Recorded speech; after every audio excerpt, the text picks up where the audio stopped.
In the Lord put I my trust. How say that to my soul, flee as a bird to your mountain. 4. Lo, the wicked bend their bow. They make ready their arrow upon the string, that they may privily shoot at the upright in heart. If the foundations be destroyed, what can the righteous do? The Lord is in his holy temple. The Lord's throne is in heaven.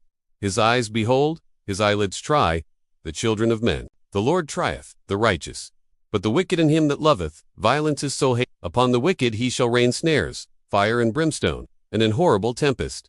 This shall be the portion of their cup. For the righteous Lord loveth righteousness. His countenance doth behold the upright. Psalm 11 begins with a bold statement. In the Lord I take refuge. Right away, we see David's foundation, his trust in God.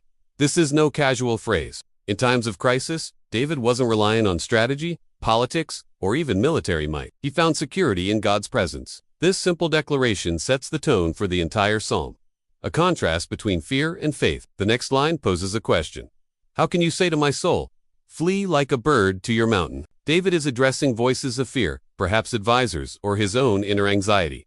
These voices suggest retreat, hiding, escape. It asks the same temptation we face in crisis, to run from danger rather than confront it with faith. But David resists this fear-based advice, because he knows where his help comes from. In verse 2, David outlines the threat. For behold, the wicked bend the bow. They have fitted their arrow to the string to shoot in the dark at the upright in heart.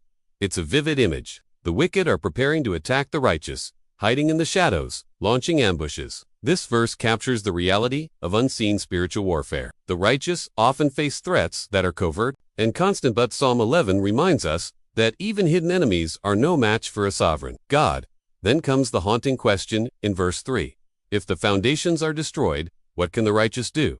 This verse speaks volumes. When the moral, spiritual, or societal structures collapse, what hope is left? In David's time, this may have reflected political instability, corruption in leadership, or threats to godly values. In our time, we see similar foundations shaking, whether it's through injustice, immorality, or cultural decline. The question sounds hopeless, but the answer is in the next verse. Verse 4 delivers the powerful truth that anchors this entire psalm.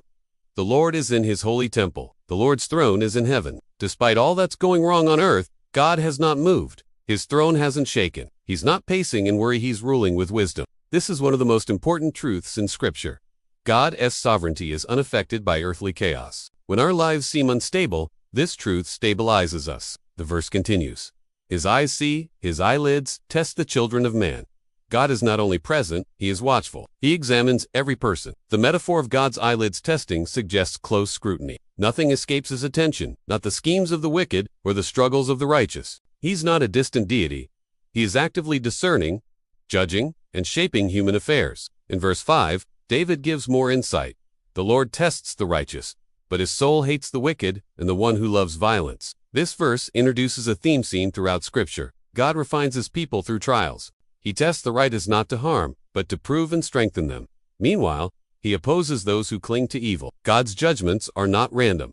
They are rooted in justice and purity. Verse 6 describes the coming judgment. Let him rain coals on the wicked. Fire and sulfur and a scorching wind shall be the portion of their cup. These are sobering words. The imagery of fire and sulfur echoes the destruction of Sodom and Gomorrah. It's a reminder that God's patience has limits. He is merciful, but also just.